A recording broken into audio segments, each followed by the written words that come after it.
You are in the second round of your rookie draft, and most of the elite talent has come off the board already. It is now time to dive into the second tier of rookie running backs. Really, there are only two that went in our tier, and it was Trey Benson versus Blake Corum. But which one should you select first? Stay tuned to the Fantasy Football Universe to find out.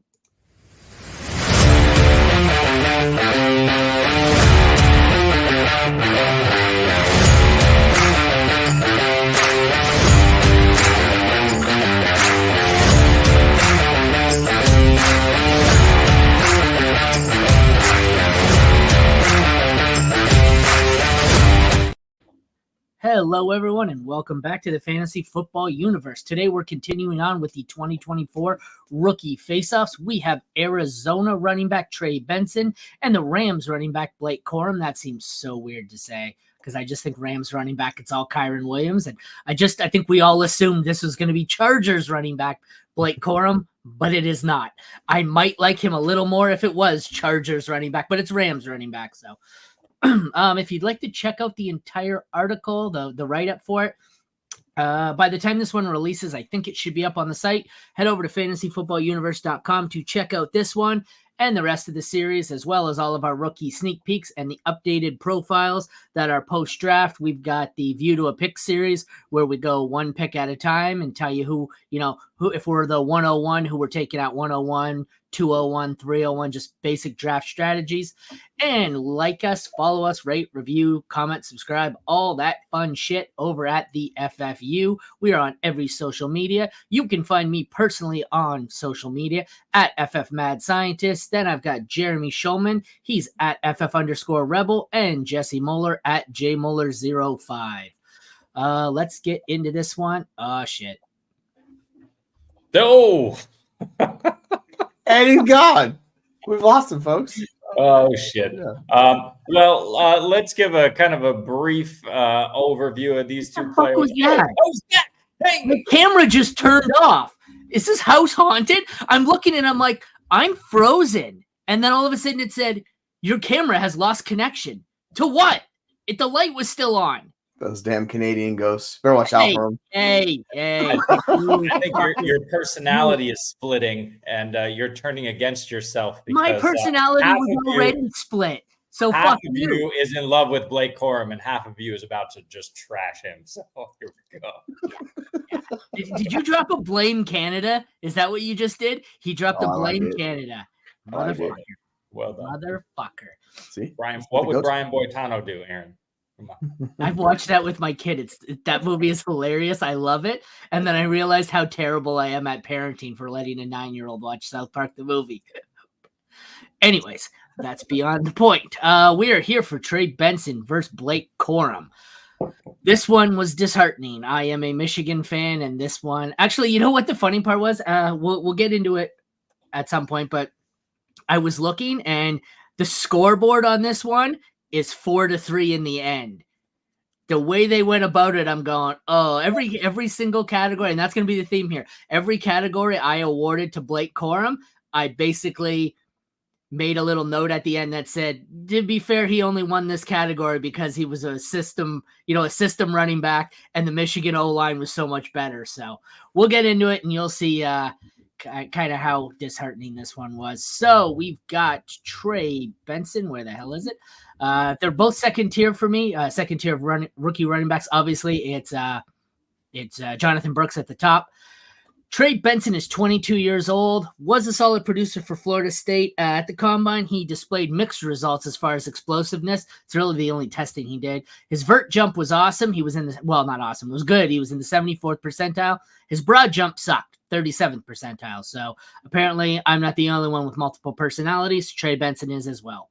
Blake Corum, on the other hand, 23 years old, so about, I don't have the exact one here, but about a year and a half older, out of the University of Michigan. Won a national championship there and was one of my favorites. Posted a 3-cone at the Combine of 6.82 seconds, showing his elite agility, 89th percentile. Was part of a very run-heavy system here in Michigan. That's going to be an ongoing theme here. Despite the fact that he was in a running back by committee with Donovan Edwards, he put up monster numbers. But like I said, the theme here is going to be it's a system issue instead of a talent thing. We'll get into my comps first before I throw it to you guys. Benson for me, actually both of these guys were comped to rookies from last year's class, and both comp to rookies who are at this point pretty much busts. One of them is this one's really disheartening. Benson for me is closest to Chicago Bears running back Roschon Johnson. We all remember how much I love Roschon. I don't love him as much now. I mean, there's a pathway there, but they've got a lot of running backs there. And Corum for me is closest to Tampa Bay running back Sean Tucker. So I've got Benson is Roschon, Corum is Sean Tucker. What do you guys see as a decent comp for these two?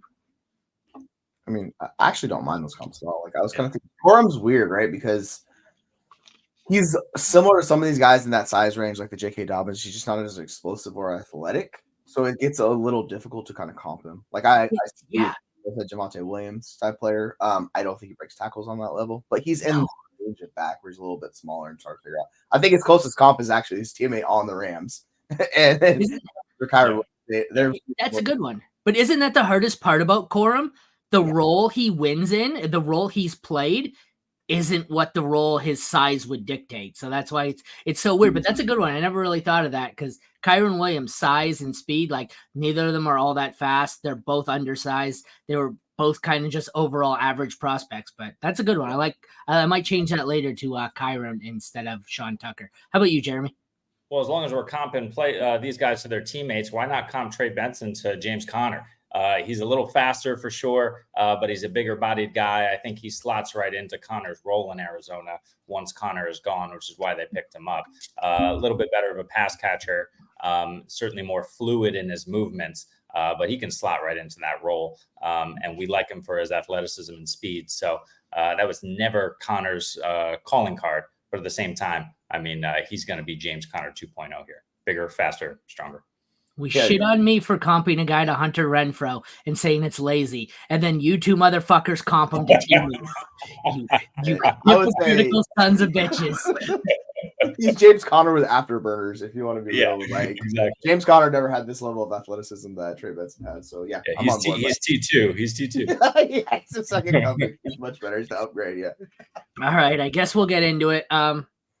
This one is pretty much cut and dry. It's, position to position, same position here. So size, you don't have to adjust it. The next one we're doing will be a running back against the tight end. So you have to grade on a curve, but not this one. And even some of them where you have it where, running back A is considerably bigger than running back B. It doesn't matter because they win in different ways.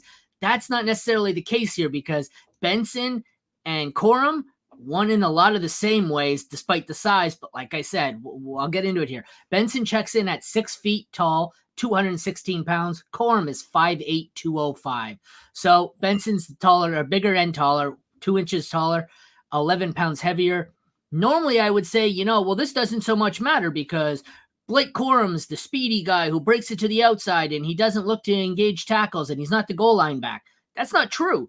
Blake Corum was the definition of the short yardage goal line back. Mm-hmm. He's the slower back, so he's also the shorter back. Like this is what I said when trashing Kyren Williams 2 years ago after the combine. He's slow. He's not big. He doesn't do anything well. So shit, I guess maybe that's a great landing spot for him because if the Rams got that out of Kyren Williams, maybe they can do something for Corum here. But this one's Benson. Like I said, he's bigger. He's heavier. He's faster in the end, and there was no way I could award this to Blake Corum because they basically do the same role. Blake Corum tries to play like a big back, which is why I'm afraid of him. I don't think it translates to the NFL against bigger competition when your offensive line isn't way better than everyone else's. But what do you guys think here about the size? Yeah, I mean, it's an issue with him, right? You're not your prototypical back, but I think the way he wins, he's actually his short area quickness. Like he doesn't have long-term speed, but we saw at the combine, like he was much faster getting through that drill than Trey Benson. Like he's quicker, he's shorter, and he like moves faster. So like he's more agile. Doesn't have the long-term speed. Yeah, he's got the agility. And for running backs, I'm not really worried about top-end speed unless you're looking for home run hitting ability. And that's not in his cards. So I don't really want to knock him twice for it. But like as a natural running back, I think he progresses pretty well. And of course, he got like the ideal fit with the Rams scheme. So I have them in the same tier, like basically back to back. So that's why, because it's the sweet spot for him to be. Yeah, and I'm going to agree that Trey Benson is the winner here on size, but one thing to heavily consider is that Trey Benson in his college career had 316 total carries. Blake Corum more than doubled that with 675, especially with over 500 in the last 2 years, and a whopping, what is it, doing some quick math here, 45 rushing touchdowns in the last 2 years. So we know he's the short yardage guy. We know he's the goal line guy, and he can handle that at the collegiate level. Can he do it in the pros? It remains to be seen. Size says no, but given that production, maybe. But how insane is that, those numbers, considering Corum was pretty much in a straight up timeshare with Donovan Edwards? Granted, I know in 2022, I believe not this year, the year before, Edwards was out most of the season with injury. What did he have? ACL? I don't remember. Anyways, he was out with injury. So I'm sure it was a run heavy offense and Corum was getting 40 carries a game. But that tells you the Jim Harbaugh offense here is fucking run heavy. If you can double Benson's carries and you're in a fucking timeshare. So that's interesting. So, all right, next up, we'll get into the speed. This one goes easily to Benson. 4.39 for Benson, 4.53 for Corum. These are just straight up numbers here. There wasn't much interpretation. Again, like I said, sometimes you want to hedge your bets here with he doesn't really win this way or he doesn't win that way. And I guess you're right. Corum, the way he's won is without needing the long distance speed, like the home run hitting speed. But it goes back again where his size, his speed is pinning him into where he's going to have to win like he did at Michigan. I don't think he can do that in the NFL. And that's, like I said, that's kind of my theme here. And you'd never know I love Blake Corum, but I don't think he translates. But what do you guys think here for speed? Yeah, you got the size speed combo. Like he's more of the prototype, so it's really hard to give it to Corum. Like the thing with Benson is he didn't even test like the short area quickness stuff, so you can't really compare the two of them based on the speed. So yeah, I'm just gonna give it to Benson. Yeah.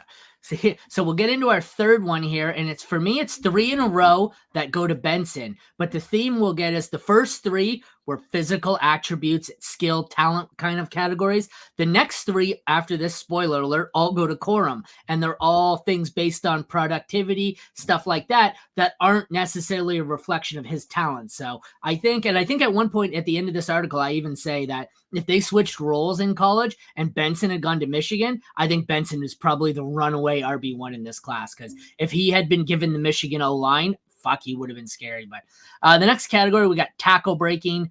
This one was another win, like I said, for Benson. For me, he graded out 81st percentile overall. Corum was much worse, 59th percentile. The tackle breaking grades were the percentage of broken tackles much higher for Benson. Obviously, Corum, like you said, that's not necessarily, this one's kind of skewed because it's tough to break tackles when you're running the ball into the end zone from the 2-yard line. Breaking a tackle doesn't necessarily happen there. So, I'm sure a lot of plays Corum, they didn't end in him being tackled, but he didn't get the chance to break a tackle either. But in the end, if I got a guy where I need someone to bust through a tackle to gain some extra yards and get loose, especially with his size and speed, I'm going Benson here again. What do you guys think? Yeah, I'm with you. The one thing with Benson is his stats are a little misleading because I was against him. He had 18 one game against Duquesne's. So he had 18 missed tackles forced against one team. That really boosted his scores. Otherwise, he would be pretty bottom near the top of this list. D2 team. Yeah, basically a garbage team where he was just bigger, faster, stronger, and he's just trucking guys. So his numbers need a little bit of context. And yeah, Corum isn't really great at breaking tackles either. So they both kind of struggle with this. So I'd say default, neither one of them was this category for me. I just don't think they're good at this category at all. Nope. Yeah.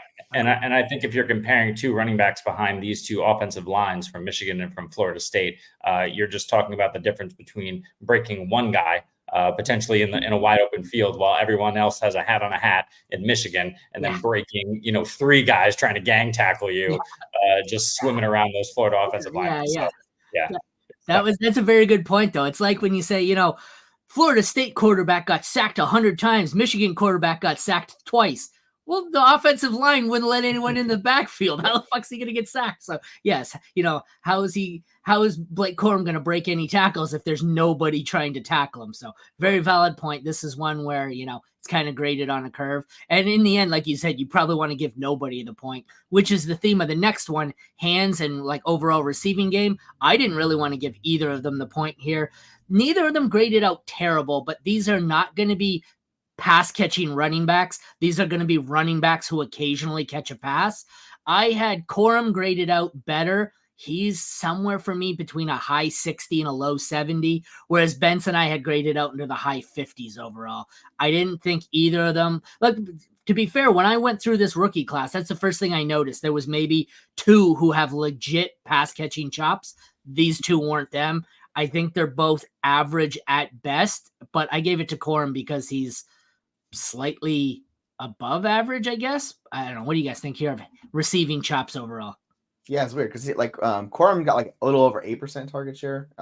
Benson only got like a 6.5 this season high. So both are not great. You want to see somebody over 10, and neither one of these guys pushed over 10. So it's kind of weird to see, but like I assumed Benson was going to be better because he's playing at Florida State. But realistically, like Corum has the better receiving numbers, so I'll take Corum. And one thing I'll say is that during the combine and those drills, Benson looked a lot more fluid. It's the reason he kind of moved up my board. We talk about the athleticism. But certainly if you're working with a running quarterback, like Jordan Travis was, and like Kyler Murray is for Trey Benson, he didn't necessarily have all of the opportunity for those checkdowns like we like to see with a more immobile guy behind center. At the same time, he's not going to have that opportunity in Arizona anyway. So it's he's moving from one situation to a similar situation, whereas Corum now I'm forgetting where he is. The Los Angeles with the Rams will have that opportunity if he can see the field on those passing downs. The next one is college production, and this is where we really get into the ones where Blake Corum wins it by a fucking landslide, but you really have to look and go, well, it's really situational here. So college production, like I said, easily goes to Blake Corum. In his 3 seasons, Benson never broke the 1,000 rushing yard mark, although he did cross 900 twice. Corum, on the other hand, broke 1,000 rushing yards twice, putting up seasons of 1,463 yards and 1,245. So he has 2 seasons that are like 300 yards better.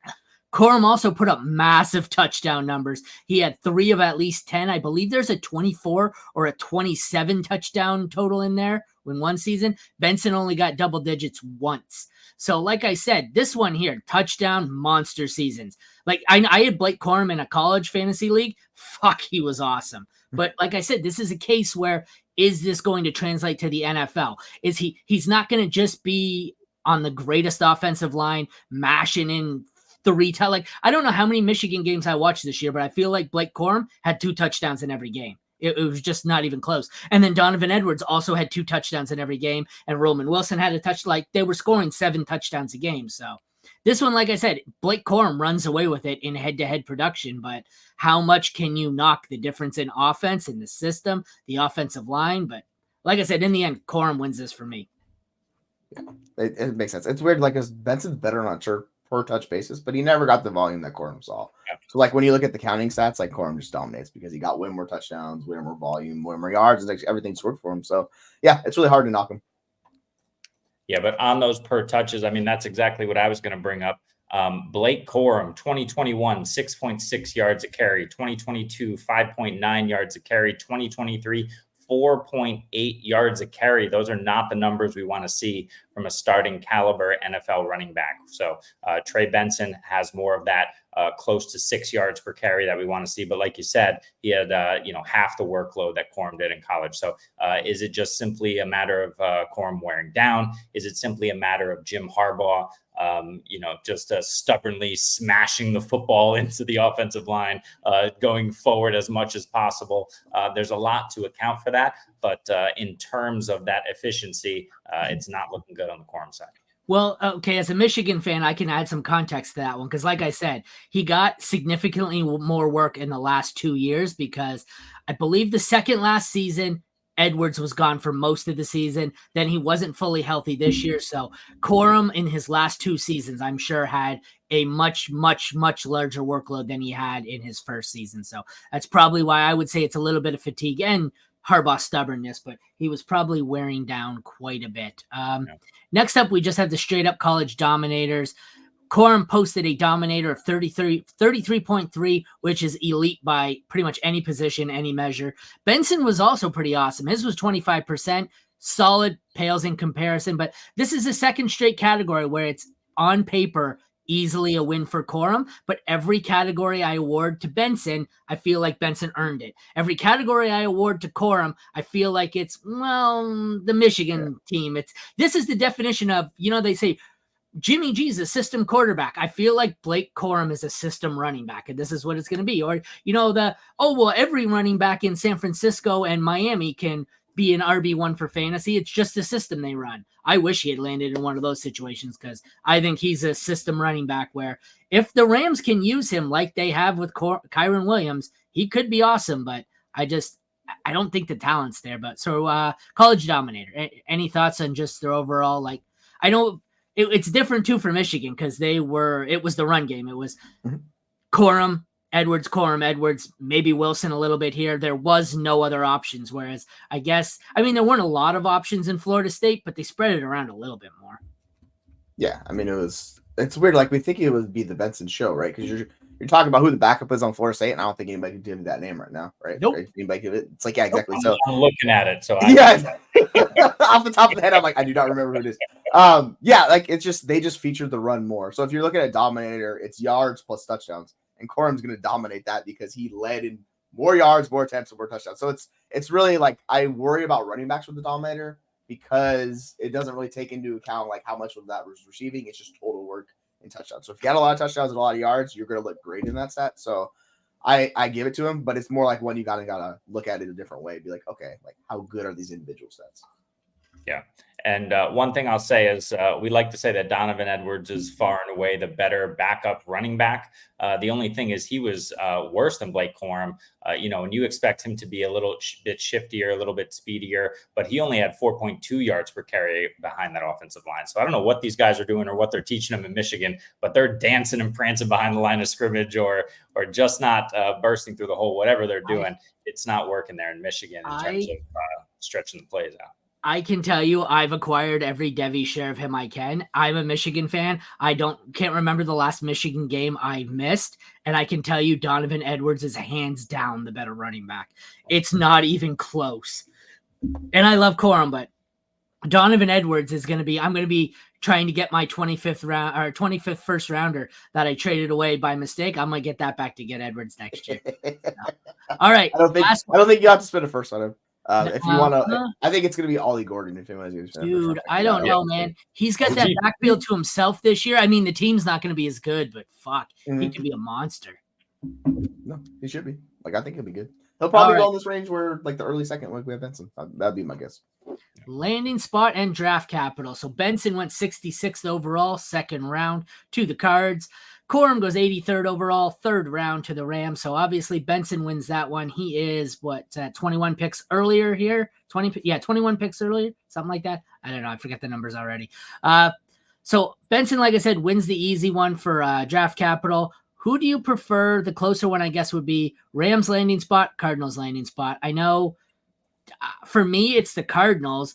I get they both have a guy in front of them, but give me the guy who's being blocked by the old injury-prone guy, as opposed to Kyron Williams, who I get was never thought to be this talented and could be a one-hit wonder, but he's young and, James Conner isn't, and he's injury-prone. So this one for me is Trey Benson.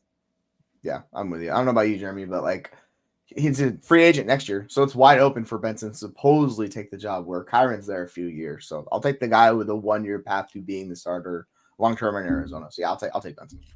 Yeah, I love Benson's landing spot for him long term. The problem is, Sean McVay and these systems seem to, at least the way he kind of jettisoned Cam Akers last year seemed to run more of a meritocracy. So if Corum is the better back, if he proves he's the better back in practices, in preseason, he's going to get run and he's eventually going to take over the role. I don't know what Jonathan Gannon, what the hell he's doing over there in Arizona, and whoever the OC is over there and how they're going to operate that. But James Conner is locked in as long as James Conner is alive and mobile. So he's locked into those touches for the foreseeable future. I could very easily see Kyren taking a back seat as the 1B. I know they've said all the right things about Kyren. They just want to get him spelled here and there in terms of his tremendous workload from last year. And that all makes sense. But if Corum ends up being the guy, Sean McVay is going to have no delusions about sitting Kyren Williams on the bench. He'll take a back seat. Well, there's no draft capital and no contract value. So that's why I always say trade the day 3 running backs. For me, it was the old injury prone running back or the day 3 running back. Either way, they both have a shot. But yeah, James Conner was the 4th rated running back on PFF. I mean, Kyren Williams was top 10. I think the way for Corum to get on the field is Kyren Williams sucks in pass protection. He's always been bad. That's what Corum's really good at. So I could see him taking that 3rd down role pretty early, just being a pass protector and helping out the quarterback. All right. Decision-making time. You're on the board. Is it Benson? Is it Corum? For me, it's Benson quite easily. Jesse, Benson, Corum? I mean, honestly, I don't like where either one of these guys go. Based on the drafts that we have, Benson goes too damn early. I'm not from the 2nd round pick up. 201 in our draft, and Corum fuck that. There's no way in hell I'm spending 201 on Benson. That's insane. Corum was 208. I think that's more reasonable. I don't like that either. I don't like that either, but I'm much more comfortable 208 because 206 is the cutoff in rookie drafts for me. So if you're taking one of the backs there, fine. I know Benson's going to go before that. So I would much rather spend the 208 on Corum than spend the 201 on Benson if we're doing that. So if we're going overall player, I'll take Benson. But based on ADP, I'd rather spend it on Corum. He's just cheaper, and I'd rather get him.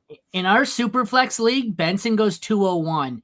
And the players that went after him were Nix, Coleman, Pearsall, A.D. Mitchell, Penix, Roman Wilson, and then Corum. I think I would have taken every player in between the two and then gone Benson, Corum. Maybe Penix if you don't want a long-term player, but I'd take all 3 receivers and Nix over Benson. So I think for me, these two should be back-to-back at 2.7, 2.8 with that run in front of us. But what do you think, Jeremy? Sure, yeah. I mean, Benson, I'm comfortable with him around 204, 205. He often lasts that long. If he's going at the 201, 202, way too early, I want a receiver there. But yeah, after Jonathan Brooks, we don't need to reach on these guys. That's for sure. Middle of the 2nd round for Benson. Corum, he's off my board. I'm not, he's just going to go too early for me to pick him. Right. So yeah, would I feel comfortable taking him in the early 3rd round? Sure. But there's other more interesting, Javon Baker, other more interesting wide receiver prospects in that range that I'm going to hit every time if Corum's still on the board. So he's off my board for me, and Benson mid-2nd, I'll pull the trigger. I like him long-term. It's the athleticism and size. So both these guys have fallen. It's the 301. These are your only 2 options. There's only 1 pick. Sorry, they fall into the 312 and the draft is only 3 rounds. These are the only 2 players you're allowed to draft. Benson or Corum at cost. Benson. Yeah, I don't like Benson, man. But I will take Benson. I'm probably going to – I feel like Corum's a better just overall running back. But I'll take Benson. I'll take Benson as well myself. All right. Head over to fantasyfootballuniverse.com. Check out the full write-up for this article as well as all of our rookie profiles, or follow us on all social media. Check us out on YouTube. Check back tomorrow where we've got our first cross-positional one here. We've got Brock Bowers and Jonathan Brooks. That'll be a interesting one. I'm not quite sure how we'll work that out, but we'll figure it out. Thank you all for tuning in. We'll see you again tomorrow.